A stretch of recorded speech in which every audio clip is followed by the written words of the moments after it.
Reliable हो।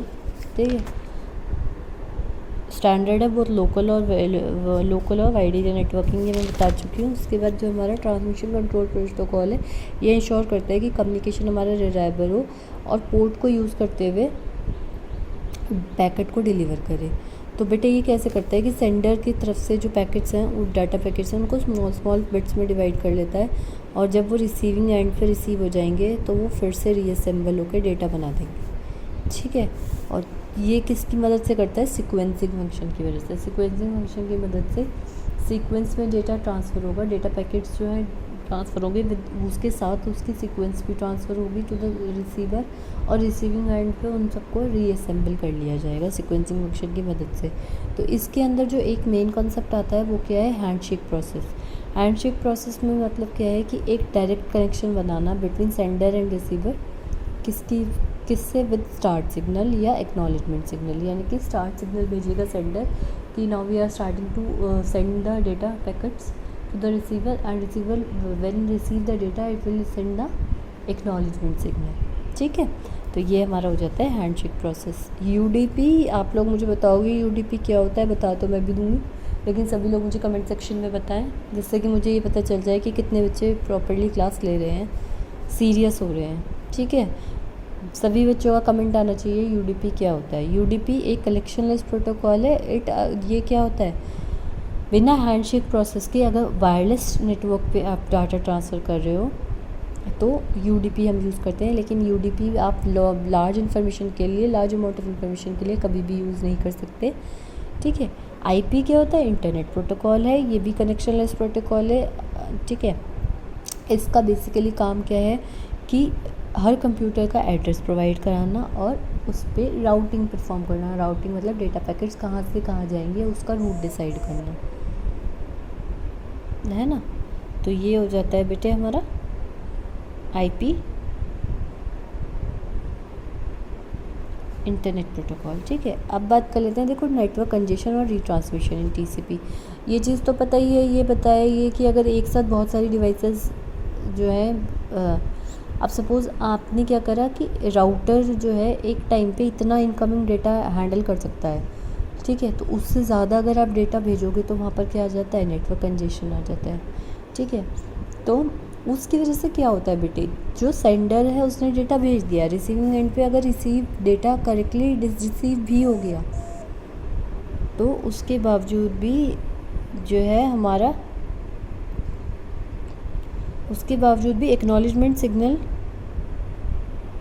नहीं पहुंच पा रहा है। ठीक है, नहीं पहुंच पाएगा अब उस सेंडर के पास।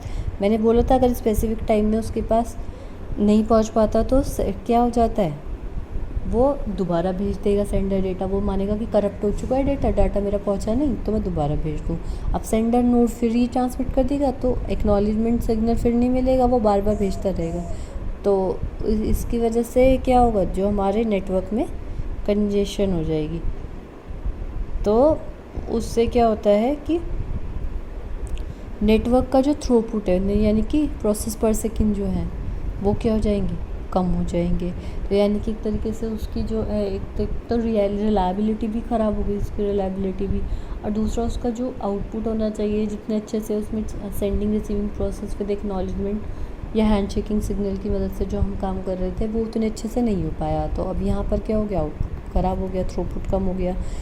सिम्टम्स क्या क्या होते हैं? अगर पैकेट डिले बहुत ज़्यादा हो रहा है तो एक वो सिम्टम्स है नेटवर्क कंजेशन का।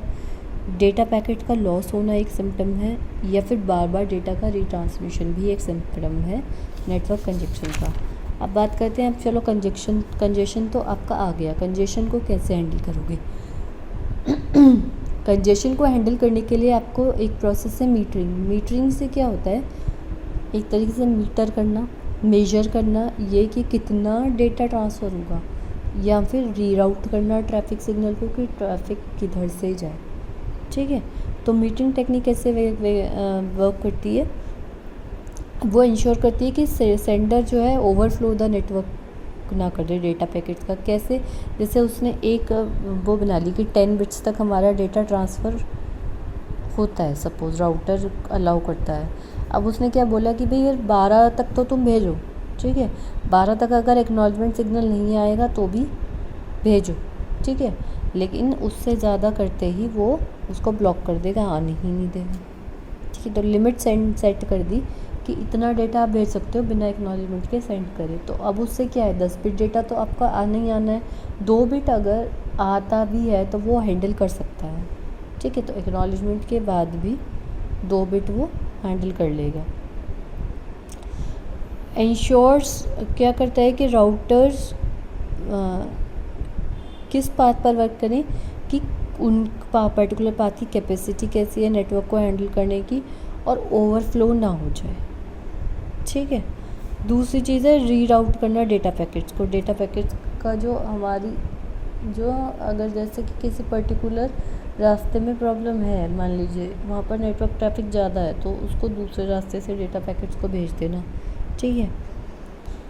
सेंडर को कंजेशन के बारे में बता देना कि जिससे कि वो मिनिमल जो है ट्रांसमिशन करे, कंट्रोल कर ले ट्रांसमिशन रेट पे, ठीक है। तो उसको इन्फॉर्म कर देना और ट्रांसमिशन को डिले कर देना, या रीट्रांसमिट तभी होगा डिपेंडिंग अपॉन कि कंजेशन लेवल कितना है। तो इन कुछ मेजर से, इस measuring technique that is called metering, इस टेक्निक की मदद से जो नेटवर्क पे कंजेशन है उसको हम कंट्रोल कर सकते हैं, ठीक है बेटा। अगर कोई भी दिक्कत हो तो आप पूछ सकते हो। इससे रिलेटेड कुछ कंटेंट मैं आपको भेज रही हूँ, वो आप देख लेना, ठीक है। सभी इसको अच्छे से पढ़ें। हैव अ गुड डे बेटा।